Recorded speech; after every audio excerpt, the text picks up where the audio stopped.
Welcome to another episode of Palestine, an Organic Story. I am Fiza Jamal, a situation observer, and the purpose of doing this independent limited series is to bring awareness to what's happening over there, to what's happening between Israel and Palestine in that area of violence.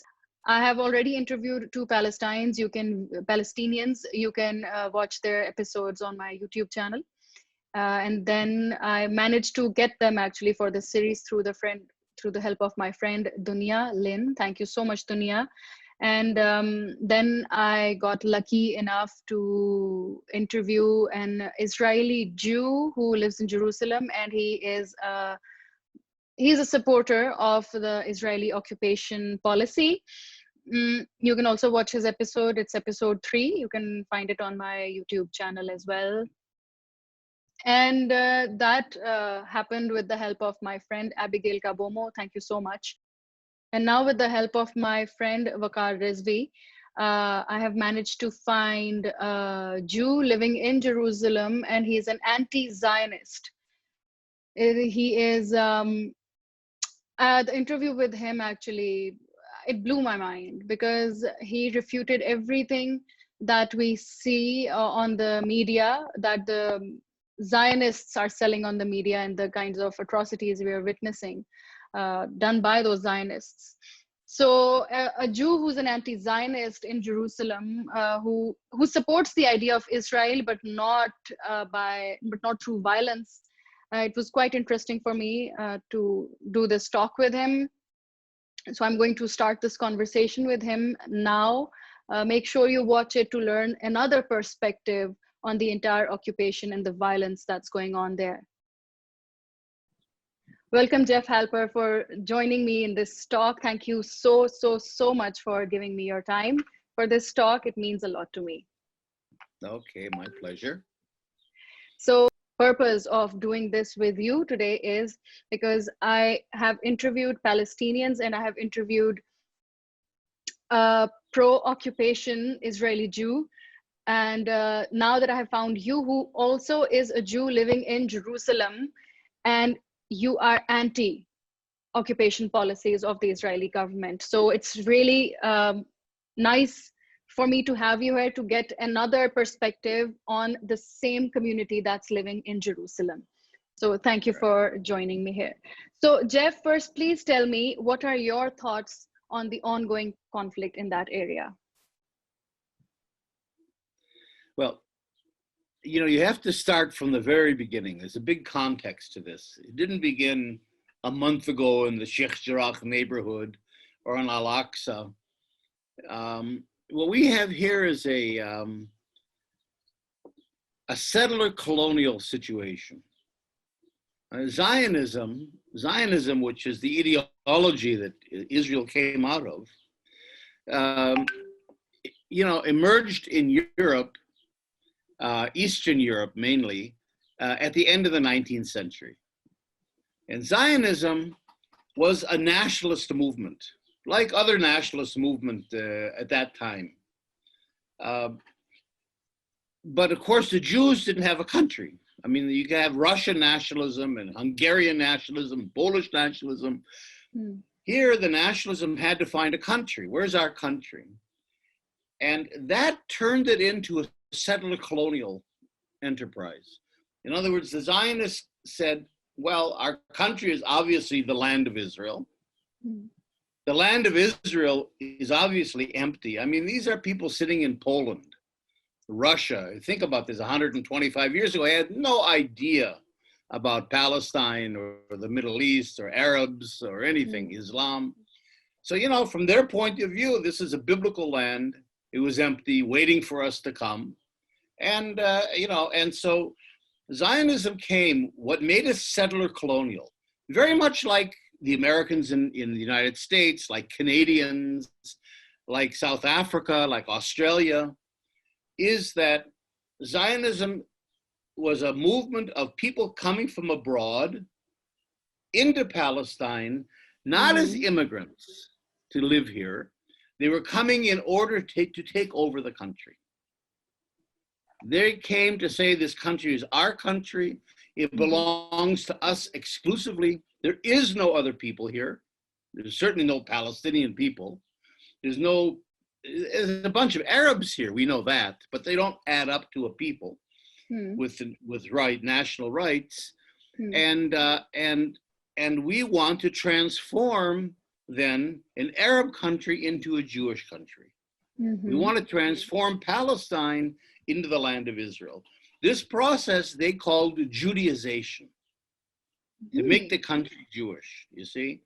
And that's been the policy for the last 125 years until today. It goes all the way through. And when Zionism said this is our country, they didn't mean 78% of it. They didn't mean the land within the 1967 Green Line. They meant the whole country, from the Mediterranean to the Jordan River. And so even though it took stages of conquest, the last stage being 1967, when Israel took the West Bank, East Jerusalem, and Gaza, the process of settlement has been the same. And so the whole dynamic is Zionism claiming the country, Israel settling the whole country for itself, and displacing the Palestinians, completely, not just displacing them, but erasing their identity, erasing the Arab presence in this country, making it into a Jewish country, and then either driving the Palestinians out of the country, half of them were driven out in 1948, or confining them to little areas of the country. So, in other words, the Palestinian population today is the majority population in Palestine, between the Mediterranean and the Jordan River. But they're confined to little islands on about 10 to 15% of the land. You see, Jeff, the areas A and B of the West Bank, little ghettos in East Jerusalem, Gaza, and even inside Israel. So that Israel has really taken over the country. And that's the background to everything. I mean, if you don't understand that history, you don't understand what happened in Sheikh Jarrah, for example, or in Al-Aqsa. I mean, this is the background.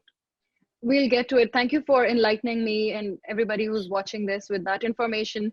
But one thing I picked up, among many other, is that you said that there was that nationalism spirit, but there was no country to contain that nationalism. So they started occupying the Palestinian land. That's right. But Jeff, when I was speaking to Daniel, he told me that the Jews were living here originally and they were exiled.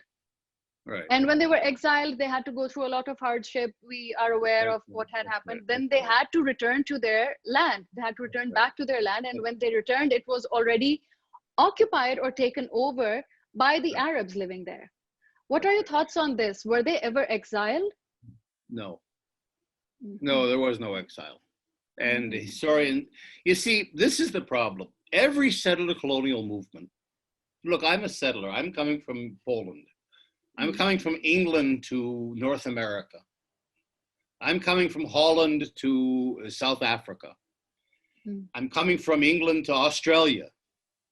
So how do I justify the fact that I'm coming in and taking over somebody else's country? Well, every settler colonial movement has to make up a story. Right. You see, you have to have a narrative why this country belongs to me. Now, it often happens to do with God, because God is very convenient in this sense. So, you know, you have a ready-made story in the Bible. It was our country, and, you know, the Bible is a Jewish story, obviously, especially the Old Testament. And so you have a ready-made narrative. It's not true. The Jews were not exiled. There were revolts. They were beaten by the Romans. They were trading. They moved abroad. Different things happened. But in fact, this whole idea of exile never happened. And when I say that Zionism is a settler colonial movement, I don't mean the Jews don't have a tie to this country. I mean, I live here. Look, I wasn't born here. You can hear I was born in the United States. I've been here for 50 years.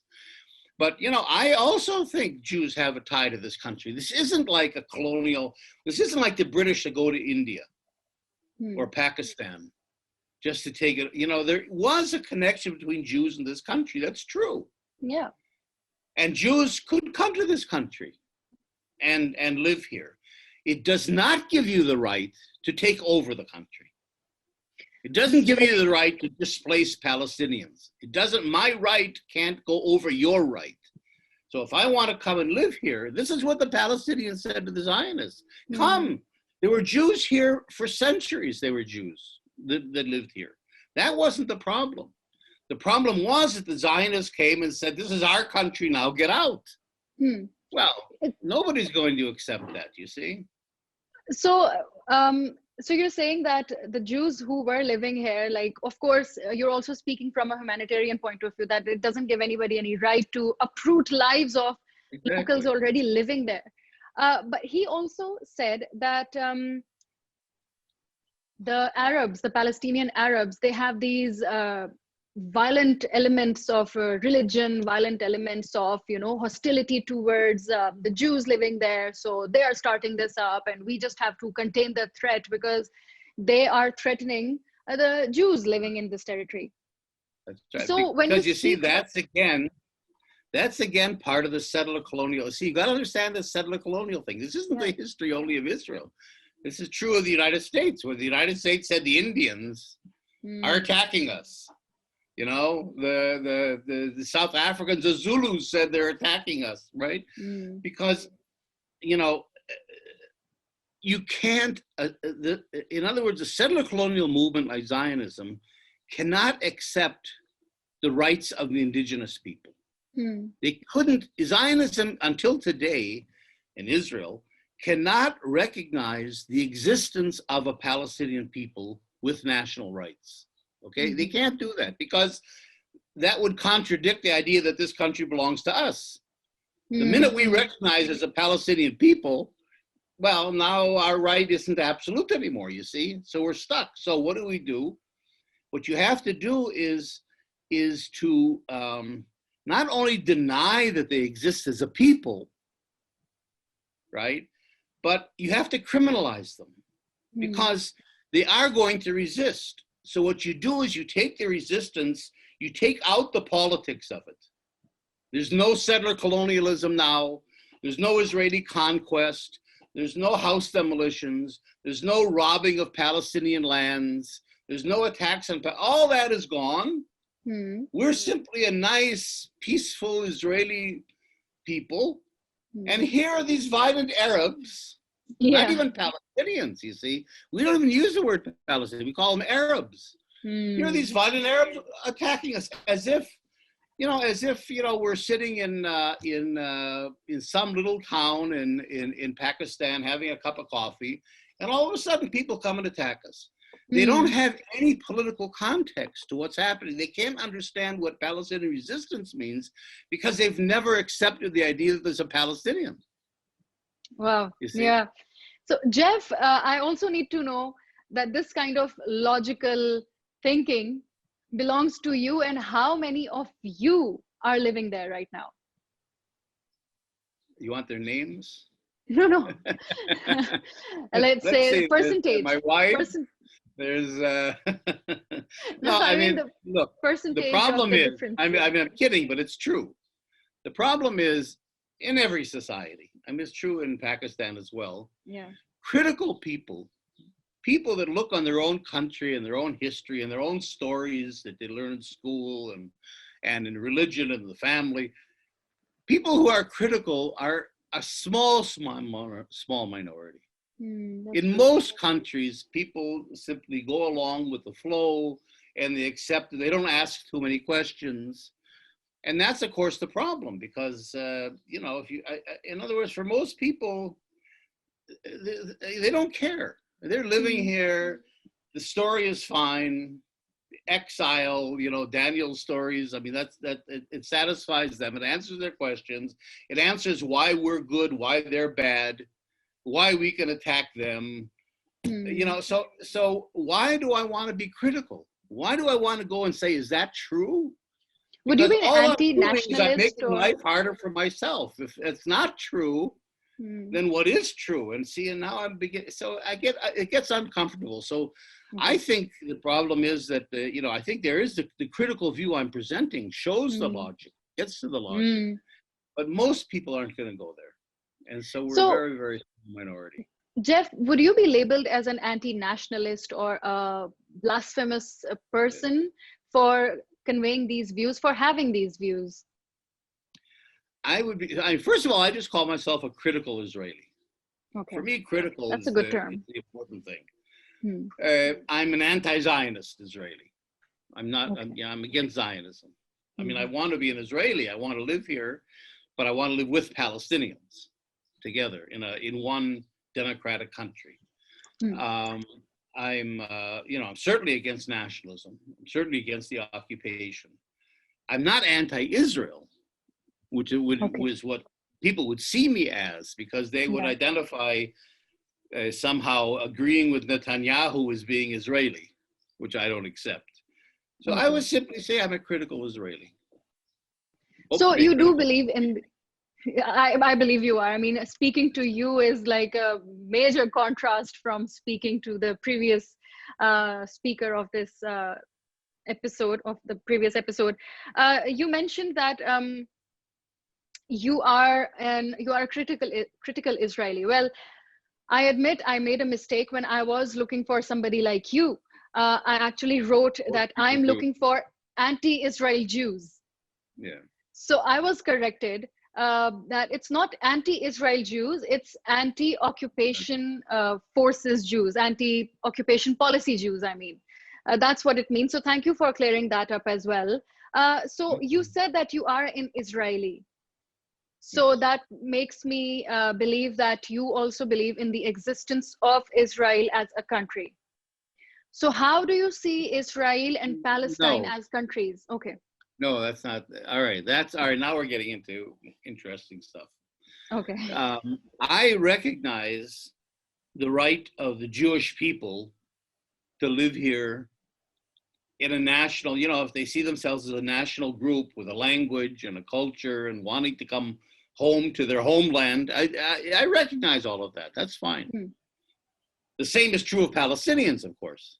In other words, this is also their homeland with their language and their heritage and their identity. So from my point of view, the issue is how do we live together? Not how does one of us displace the other one. One is right and one is wrong, or one has to be thrown out, or it has to belong. The country is not to belong to anybody. Countries don't belong to people. And so what I'm very involved with is a group, Palestinian-led group actually, that's called the One Democratic State Campaign.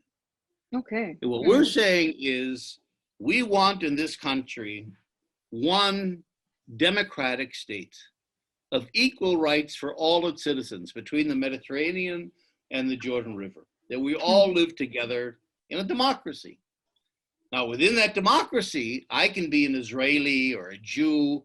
I can have my identity. I can have my narrative. I can believe what I want to believe, but I'm living in a democratic country with other people.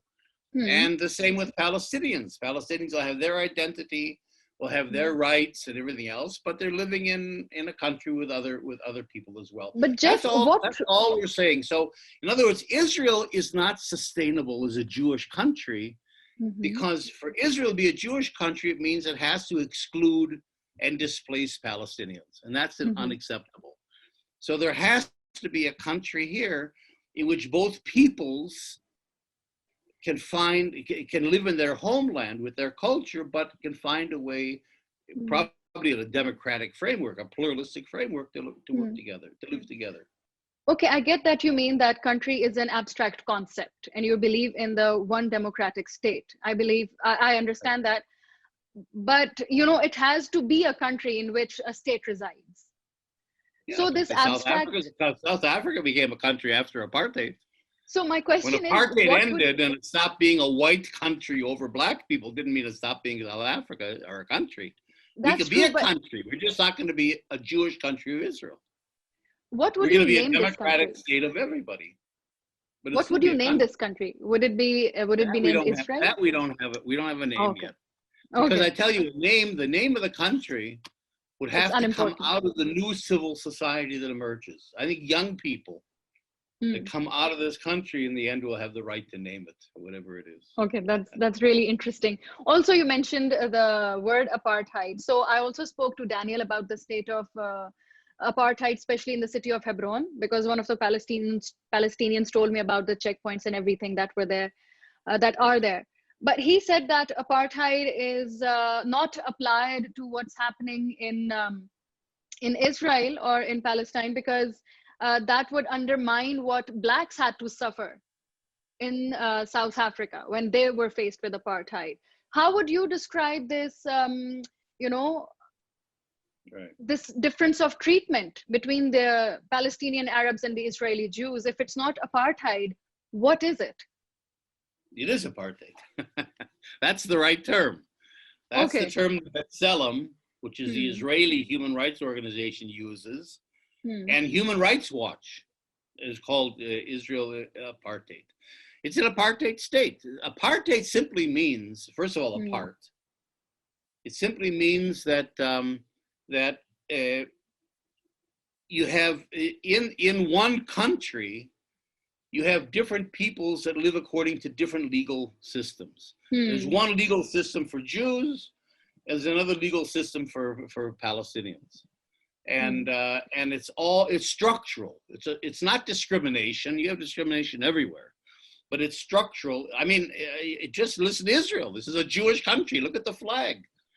The flag only represents one group in the society and the minority group, with the Star of David and the colors and everything else. So it's clear that majority population, which is Palestinian, is excluded, and that makes it an apartheid regime. Thank you for clearing that up as well.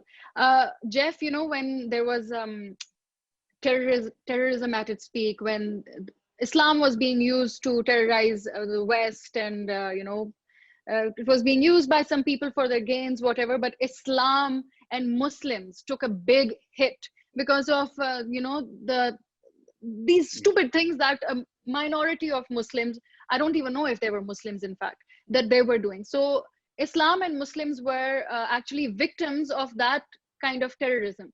So while all of this is happening, the Israeli occupation forces are, doing what they're doing in Palestine. They're killing children, they're killing women, they're attacking refugee camps, they're destroying roads to hospitals. They've just destroyed, I think, the vaccine center as well.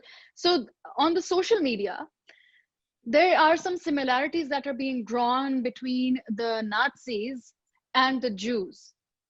How do you feel about this? Your religion is being defamed or marred just by actions of a few people. How do you feel about this? Well, first of all, it's not religion. Mm-hmm. It's not Jewish. I mean, I'm not religious. Mm-hmm. You know, most Jews, I mean, I don't want to get into a whole other discussion here, but most Jews in the world aren't religious. So it's a religion partly, but it's a culture, it's a people, it's kind of an amorphous sort of a thing, being Jewish. So I wouldn't say Jewish is like Islam, because Islam is a religion. Whereas, although you do have the whole idea of Dar al-Islam, of course. So it's more than just a religion. It is a community, a worldwide community in some ways, but Jews are like a people. Maybe we could use that word. And it's not really a religion. Mm-hmm. So and I think when the Nazis attacked the Jews in the Holocaust, they didn't attack them as a religious group. They saw the Jews as an ethnic group, a minority group, a national group that was undermining the German purity of race, a racial group even. So I don't like the Nazi comparison too much, because it's too emotional and it's too extreme. But certainly in Zionism, you do have that extreme nationalism that you had in the Nazi ideology. You had it in Eastern Europe with the Cossacks. It comes out of Eastern Europe, a real xenophobic thing of hatred of others, a kind of a self-ghettoization. That you do have that in not in Judaism, but in the Israeli history. And that's something we really have to be careful of, because, an extreme nationalism like that, in conditions where a country like Israel has a tremendously powerful military and is able to inflict tremendous damage, is really a danger. So we are all on one page when we talk about the Israeli army. It is the world's most technologically advanced, smartest army, and it's almost comedic that this top military is fighting people with sticks and stones and bottles. So there is a clear imbalance of power, and it's being discussed on all platforms that Palestinian Arabs, they don't deserve to be hit by rubber bullets or live ammunition as well, just because they're throwing stones. So the Israeli army was questioned a lot on social media by, anti-violence people. Yeah. But funnily enough, I recently viewed a video on my social media that Israel is now starting a propaganda with videos coming out that are terming Israel as the world's most moral army, since they are actually letting civilians know beforehand that, hey, we're about to bomb your place. Can you please come out so we can bomb the place? Because Hamas is actually there. Their intelligence stuff is there. They're holding their people over there. So we need to destroy that. So would you please come out? So they're trying to portray their army as a moral army who are not attacking civilians. They're only targeting Hamas groups. But it doesn't make sense, because you're attacking refugee camps with women and children. Would you say that Hamas is, having a launch pad of missiles at refugee camps as well? Because I think up to now, over 200 Palestinians have died, and that's the number that's being reported. I'm sure there must be more. So do you really believe that Israel has the world's most moral army? No, of course not. I don't think any army is moral. Oh, yeah, that's interesting. I mean, there's no moral army. The job of armies is to kill people. No, it's not a moral army. And, sometimes, they might be careful of civilians in a way. You could also argue they do that in order to stay out of the international court, so they're not sued in the Hague and in the International Criminal Court or the International Court of Justice. For PR, it's not very good PR to go kill civilians. But, we have to remember that, again, there's a big history here. Since 1948, since Israel was established, the Israeli government has systematically, not in the heat of battle, but systematically demolished. I'm the head of the Israeli Committee Against House Demolitions. Israel has demolished about 150,000 Palestinian homes and taken almost all the land of the Palestinians. Now, if that isn't an attack on civilians, if that's moral, I don't know what's immoral. But that's an attack on civilians. You come into a country, you take all their land, you demolish their houses, you throw them out, and then you call yourself moral because when you attack them more, when they resist and you attack them, you don't kill them all. And that makes you moral, you see? But in fact, the whole history of Israel has been a massive assault on the Palestinian people. The Palestinians don't have an army. I mean, whose houses have they demolished? Who are the refugees? Think of who are the people in Gaza. Gaza was a few thousand people on farms 70 or 80 years ago. Today, there's 2 million people. It's one of the most crowded places on earth. Who are those people? They're refugees.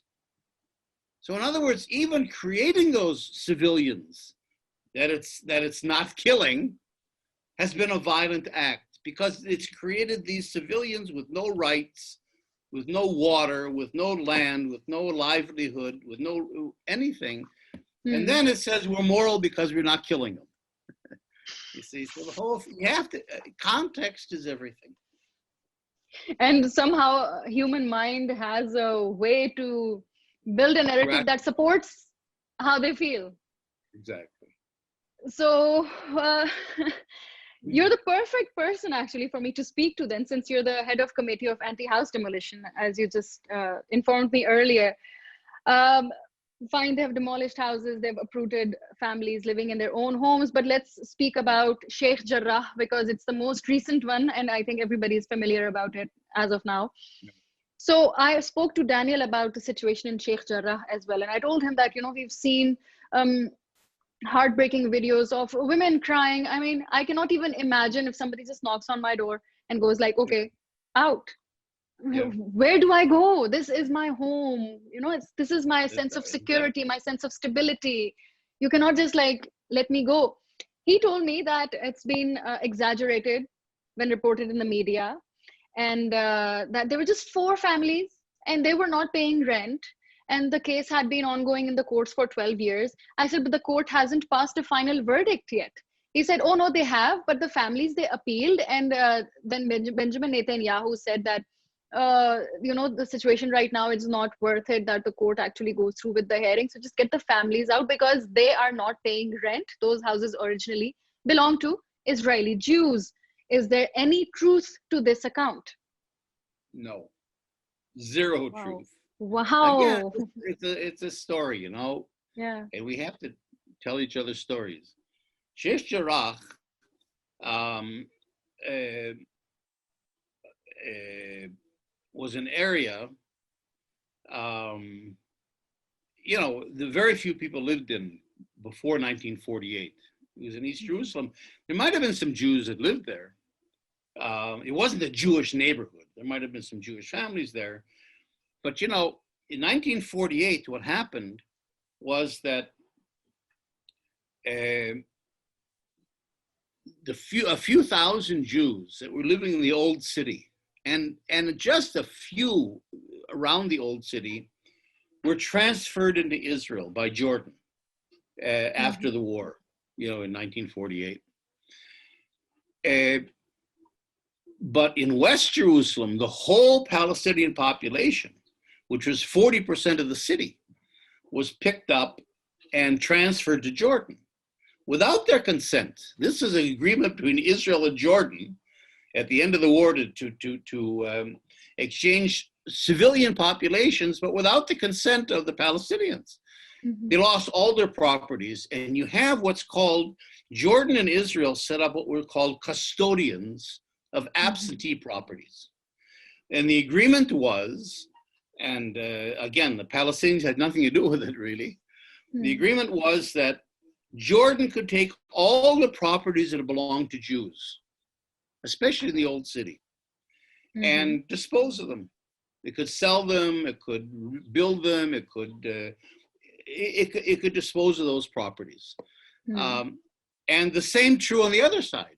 The Israelis could take all the properties, not only the Palestinians in Jerusalem, but all through the country. The whole country of Palestine was here. Take all their properties, all their lands, everything, and sell them or use them for national forests or agricultural land or whatever, without the permission. You know, they had that right. Okay. So that happened. And then in the 1950s, the UN wanted to help rehouse Palestinian refugees in Jerusalem, wanted to get them out of camps into homes. So the UN, funded by the US, actually, built houses in Sheikh Jarrah. Those houses were built in the 1950s. They didn't come from the 19th century or so, or before 48. 1950s for refugees, and those refugees moved in. Okay? Everything was legal, it was fine. Except now we come to 1967. 1967 rolls around, 6-day war. Now Israel conquers East Jerusalem and the West Bank and Gaza.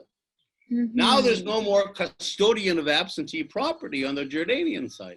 They're gone, they're in Jordan. So all the properties that had belonged to Jews are now coming back and saying, we want them back. In the old city, in Sheikh Jarrah, or wherever they make these claims. But there still is a custodian of Palestinian absentee property here in Israel. So those same refugees in Sheikh Jarrah, they say, you know what? Take our houses, but give us our houses back in West Jerusalem, where we were expelled. Give us our properties back. Give us our farms back, where you expelled us in 1948. But you see, that's the apartheid. Different legal systems for different populations. Jews have a legal right to go back and get their properties from before 48. Palestinians don't have the legal right to get their properties back from before 48.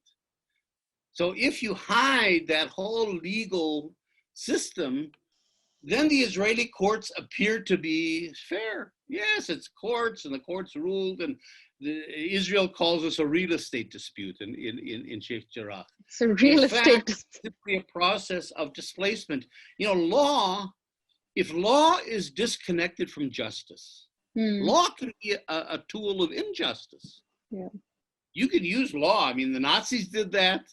The Nuremberg laws, the South Africans did that. You can use law as a way of oppressing people, of course. And that's what Israel is doing. It's hiding behind this so-called neutrality of law and the courts and so on to hide a whole system by which Palestinians cannot get their rights and cannot keep their properties even. And that's the law just doesn't support the Palestinian Arabs. Forced expulsion. It's forced expulsion. Thank you so much for that as well. I mean, it's so refreshing to hear these things from you. No, things which make sense. Because I'm grateful that he gave me his time, but I had so many questions in my mind. But you see, you have to be able to be critical. It's not easy for people to be critical, because to be critical means you've got to understand that everything you were taught, everything you thought was true, maybe isn't true. And that's very threatening to people. So people prefer not to be critical. And then you could tell another story. I mean, they have another logic based on exile that never happened, and legal systems that aren't really fair, and Jews and all. I mean, you can build a whole story like they do. True. That's based on the error, really. So let's talk about the Palestinian Authority right now, the PA. Funnily enough, the Palestinian Arabs, they don't believe in PA, but the Zionists, they hold PA so dearly. They say that we're in talks with them, we're negotiating with them. They want to, promote coexistence and harmony. But these Palestinian Arabs, they're not listening. They're not even listening to their own PA. How do you feel about this? Why is the Palestinian Authority more trusted by the Zionists instead of the Palestinian Arabs it is supposed to represent? Because it was created by the Zionists for Zionist purposes. What's the point of the Palestinian Authority? It's to be Israel's agent, Israel's arm in the occupied territory. Almost, most of the Palestinian budget goes into security. The Palestinian police work with the Israeli police. That's the point of it all. It's not to represent their people. And Abu Mazen is their collaborator. That's the proper term for it. And so the Palestinians know that they have a Vichy regime. They have a collaborationist regime running their lives that's corrupt, that doesn't care about them. But Israel has, of course, an interest in keeping the PA going, because without the PA, then Israel has to come in and control the Palestinians. It would rather have the Palestinians do it. It removes Israel. We don't have to have soldiers there. In other words, they do our dirty work, basically. And that's it's just the front. It's a front, because they've never negotiated with the PA. I mean, it's not a real side. Israel's never negotiated because Israel has never recognized Palestinian rights. So how can you negotiate? So there were never real negotiations.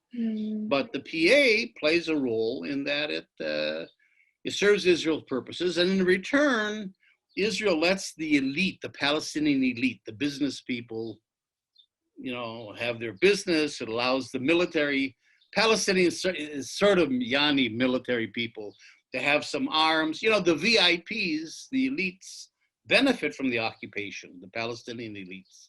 And they have a vested interest then in keeping the whole thing going. It's nice that you mentioned the Palestinian elites, because we also talked about that. He was very proud of the fact that in Jerusalem, he was in Jerusalem. So he's like that, we live together with the Arabs, and our children go to the same schools together, and they speak English, we speak English. And my dentist is a Palestinian Arab. I mean, we're all fine. They're just these bunch of few, chaos makers, anarchists who just want to just create trouble. So the Israeli army is actually making sure to contain that, because there are, sane Palestinian Arabs who just want to live here peacefully with the Jews. Yeah. So what's the problem? So I asked him, I said, do you happen to be a higher class of the society or an elite? He goes like, oh, no, I am not an elite, and no, my children, we are very, have a simple lifestyle and all. But my brain just couldn't really understand that. What kind of neighborhoods are these? So I'm guessing these are elite neighborhoods. No, Jews and Arabs in Jerusalem do not live together at all. Are you serious? Almost zero. They don't go to school together.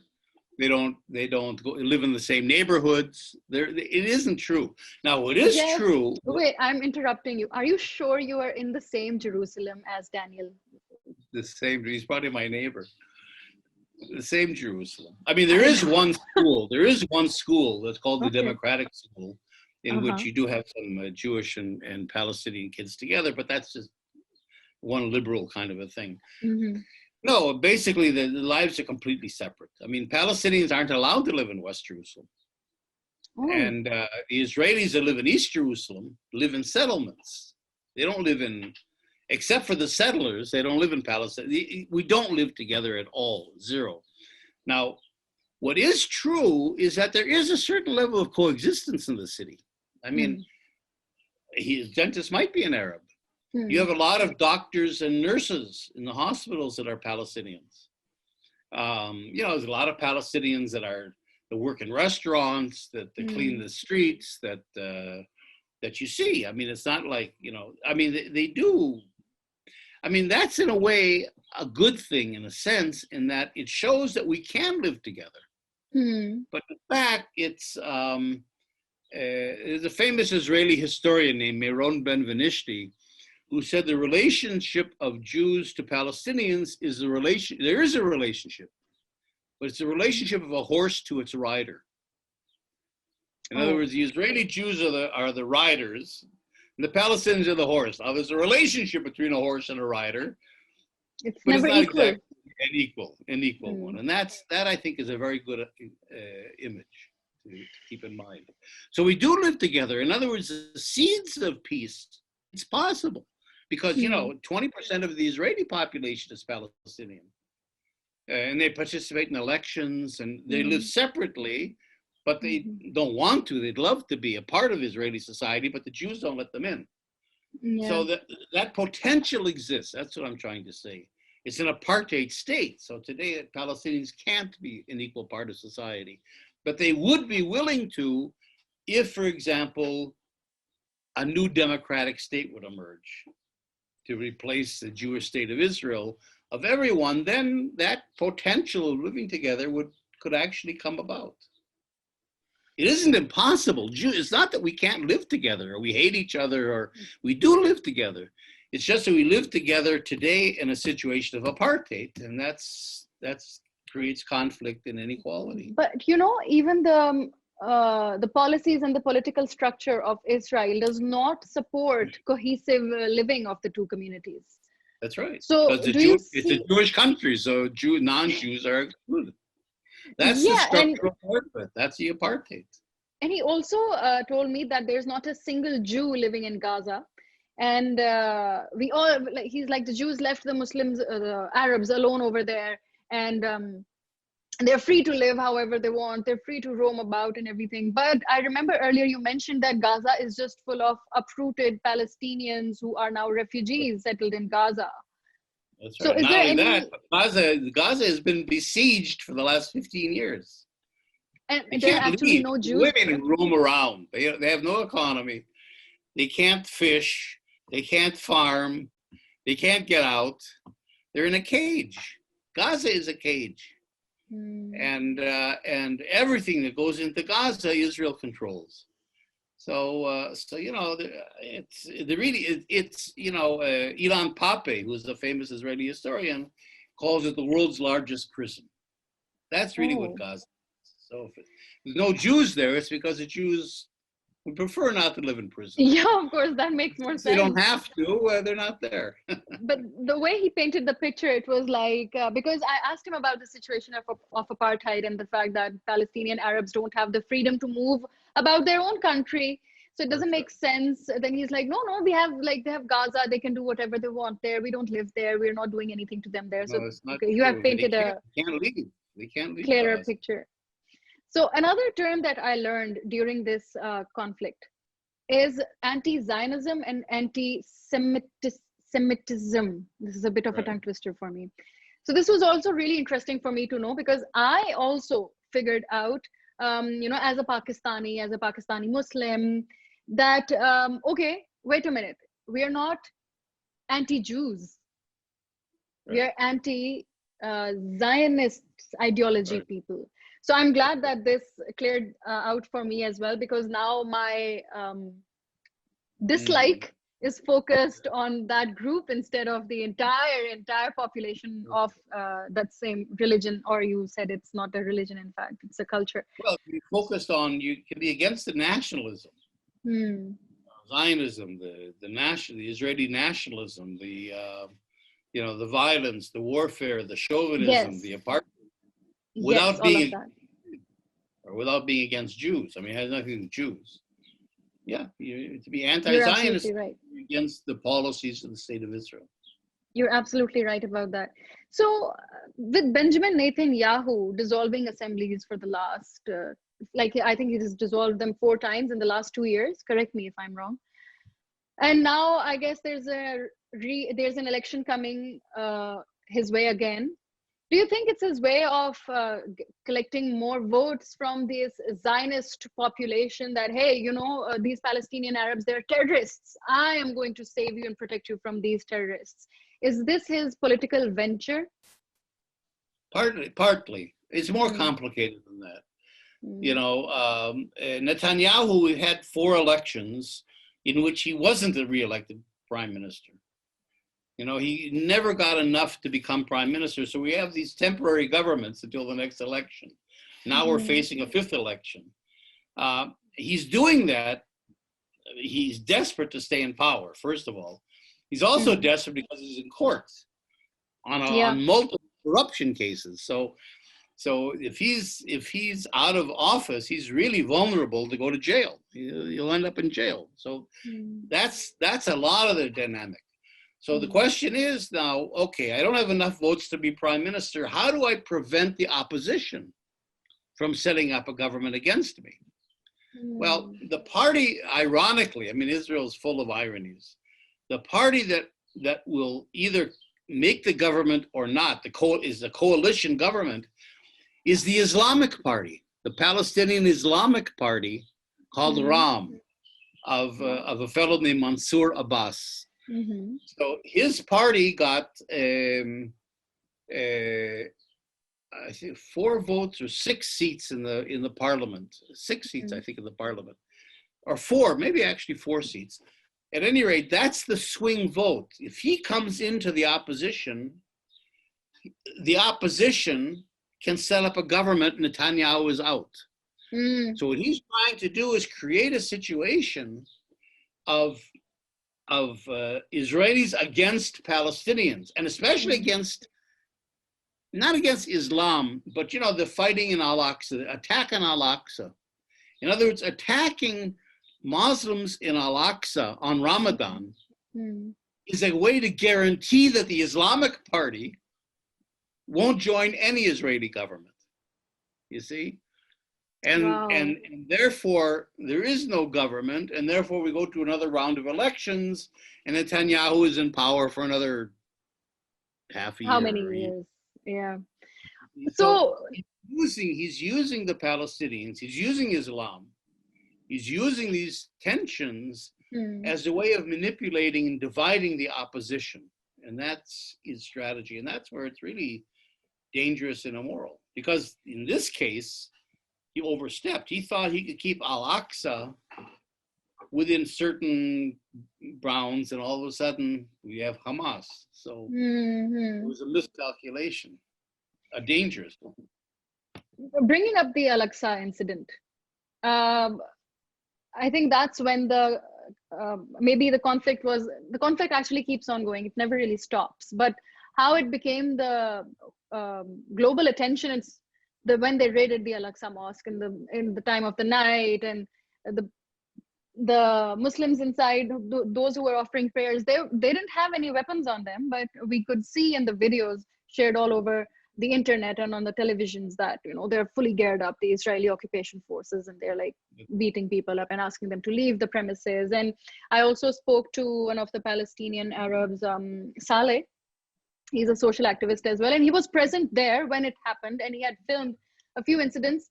And in those videos, you can clearly see how they're using rubber bullets against the worshippers over there who are just praying, and they're just throwing, you know, rocks at them, like, go away, let us pray. I brought this up with Daniel as well, and I asked him, is this fair that you attack a holy place in a holy month, that too so violently? His response was that if they don't want to be attacked, then they shouldn't attack, because we're just defending ourselves. Because the Palestinian Arabs over there, they throw stones at the Wailing Wall that's right over there. So they bother our worshippers. So why is it when we're defending ourselves, it becomes a whole story on the global media? Right. Because we weren't just defending ourselves. I mean, they didn't go into Al-Aqsa because they were throwing stones over the wall or something else. They went, you know, as a matter of fact, the violence started in Sheikh Jarrah. You know, it spread to the Damascus gate of the old city.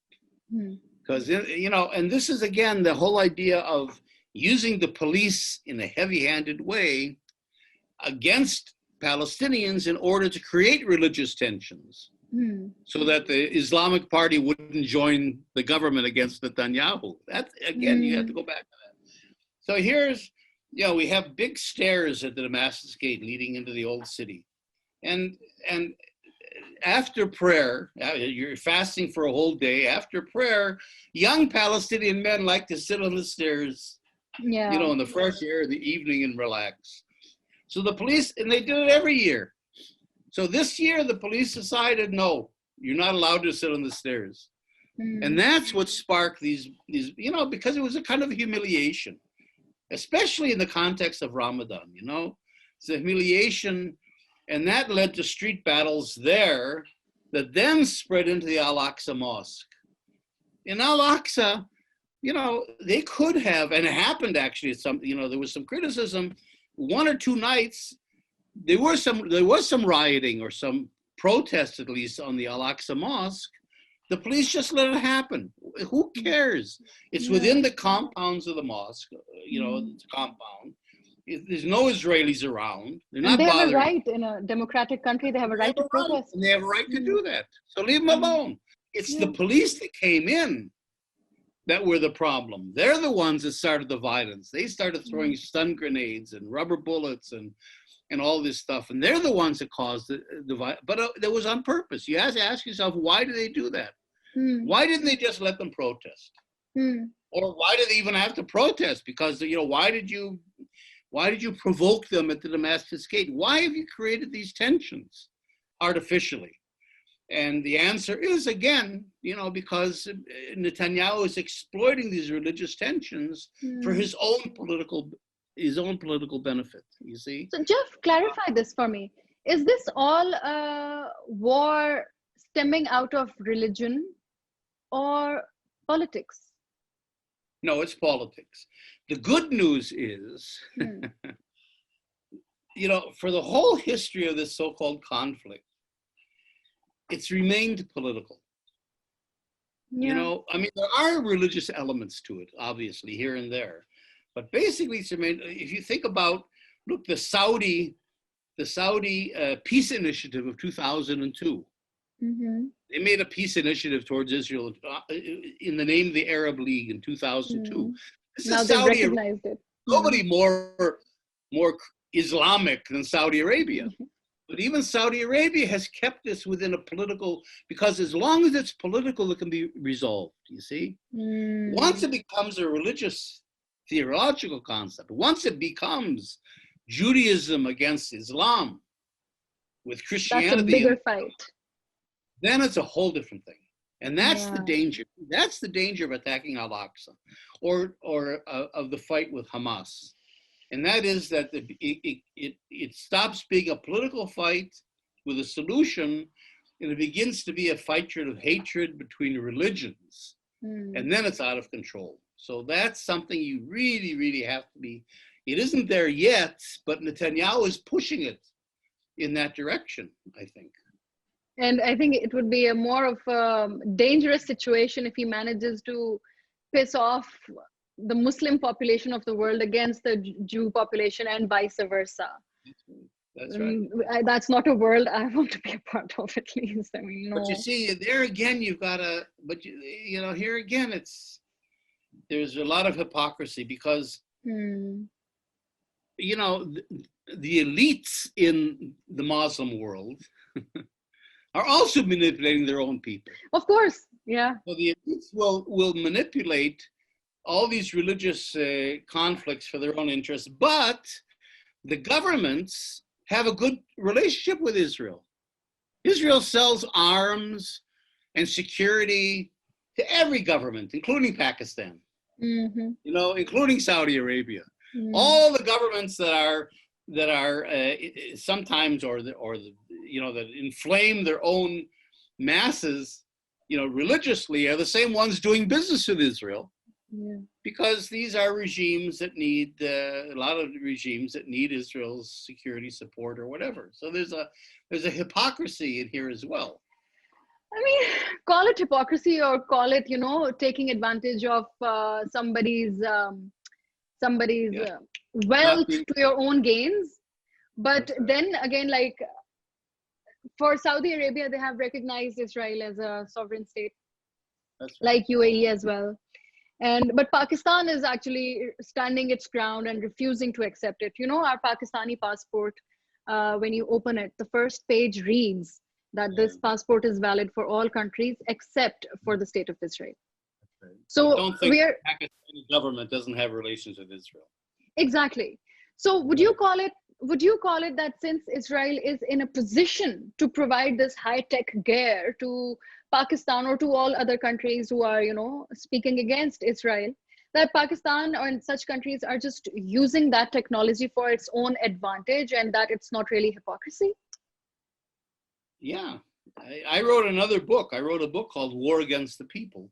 Where I talk about Israel's exporting of arms, securities, technologies of repression, surveillance to every country in the world almost, even countries that don't have relations with Israel, because some countries need Israel's military prowess. Even the United States uses Israeli military technologies, Europe. But other countries that have dictatorships or they're more autocratic, like Egypt, for example, you know, they use Israeli police tactics. You know, they use Israeli interrogation tactics, the security systems, surveillance systems are used. India has bought, cities in India have bought urban surveillance systems from Israel. So that every country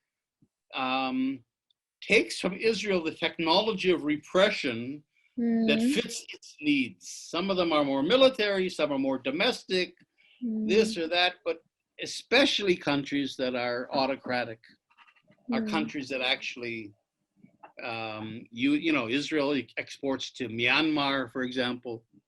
Oh yeah. You know, the worst. And that's part of what I call Israel's security politics. And that comes back to the Palestinians, because another thing you have to understand is that for Israel, the occupied territories are like a laboratory. See, here you've got millions of people, Palestinians, that Israel can do anything it wants to with. With Gaza, what's going on in Gaza, in my view, really what's going on is it's a military exercise. Israel is testing all kinds of new military technologies and weapon systems and tactics on the Palestinians, not because of the Palestinians, but in order to sell these technologies abroad. And if you look at the websites of Israeli arms companies, a lot of them will say our products are field tested, combat proven in Gaza. You see, Israel. Are you serious? Well, sure, because Israel has, you have 600 checkpoints in the West Bank. Well, all those checkpoints have security, so they're experimenting with biometrics, they're experimenting with magnetic devices, all kinds of, and all that security technology is then exported to India, for example, for its for urban surveillance, so that the Palestinians are like guinea pigs. It isn't really Israel is not threatened by Palestinians in any way. I mean, Hamas, for all its rockets, is not a threat to Israel. But I brought up the same issue. The level of violence against the Palestinians is that Israel is using them as guinea pigs to perfect its weapon systems for export. And that's what gives Israel its, you're going to say that you ask yourself, how can Israel have an occupation, oppress Palestinians, violations of human rights, international law, and still have a great reputation in the world? Still, the world loves Israel and relations with everybody because of security politics. Israel delivers for you in the security realm that makes it worthwhile if you're an elite to do business with Israel.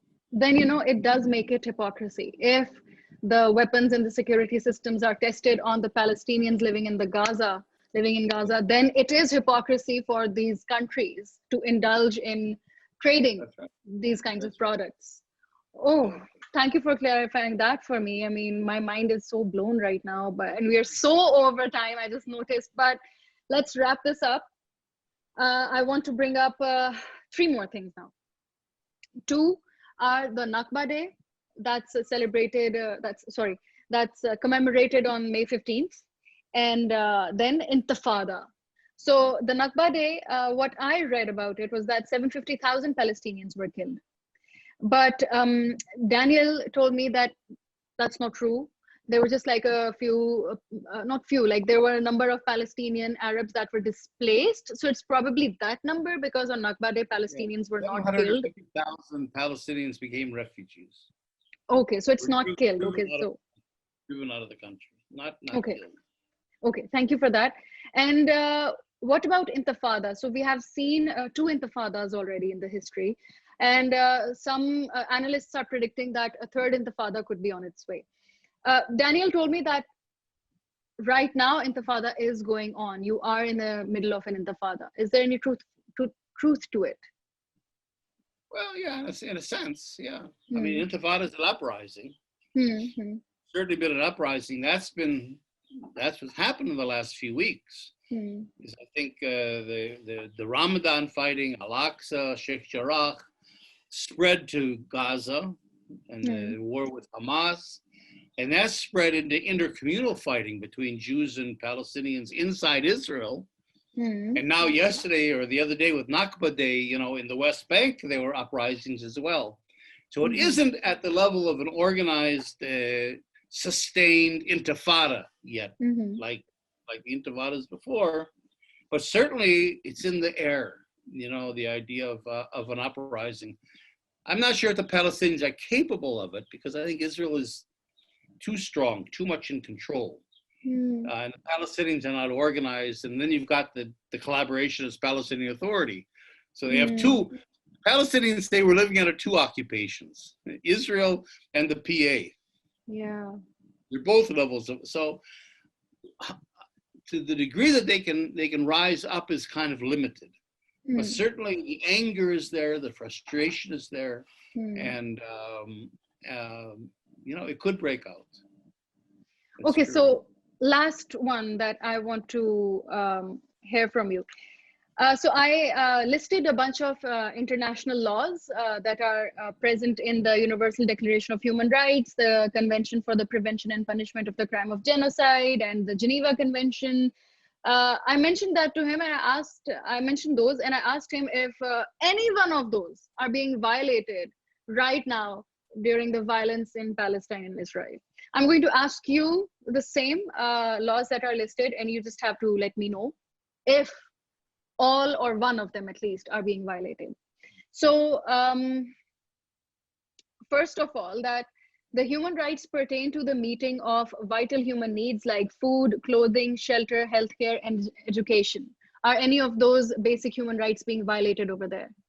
Yes, of course. Let me make it easier. Of course. The main international law or covenant that applies is the Fourth Geneva Convention.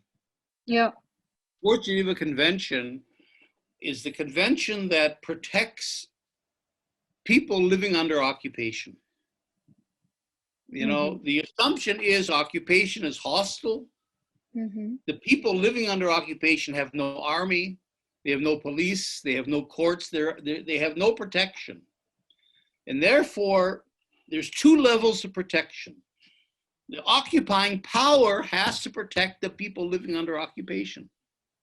So the occupying power, which is Israel, is not allowed to harm the Palestinian population. It's not allowed to build settlements. It's not allowed to move its civilian population into a Palestinian area. It's not allowed to build a wall. Everything, demolish houses, everything Israel does is in violation of the Fourth Geneva Convention. There's another layer of protection, and that is if the occupying power does not protect the people under occupation, the international community has a responsibility to do that. So the high contracting parties that signed the Fourth Geneva Convention, those countries should meet, have a tribunal, and sanction Israel for violating the Fourth Geneva Convention and force it to stop. That doesn't happen. Yeah. The problem with international law, there's wonderful international laws, but nobody can implement them. Because international law is implemented through the Security Council of the UN. The Security Council is controlled by the United States.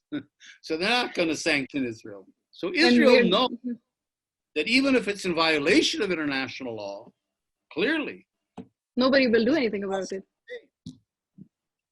So it does things with impunity. So okay, just to put things in perspective, when we speak about the violation of human rights, we're supposed to look at this conflict zone not as a democratic country, but as a place where there's an occupying power and people occupied, right? That's how we view it then. That's one aspect of it. There's also apartheid. There's a convention against the crime of apartheid. That's the international law that Israel violates. There's a lot of other ones. There's international covenants on children's rights that Israel violates. Women's invasion rights, of homes, taking property without due process of law, indigenous, against colonialism. I mean, there's a whole bunch of international laws going back to the Declaration of Human Rights Declaration that Israel violates. It's in violation of all of that, but it doesn't matter because there's no sanctions.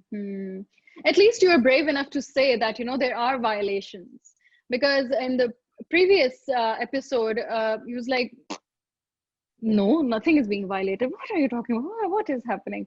So it's nice to... They don't want to know. They don't. That's the problem. They don't want to know.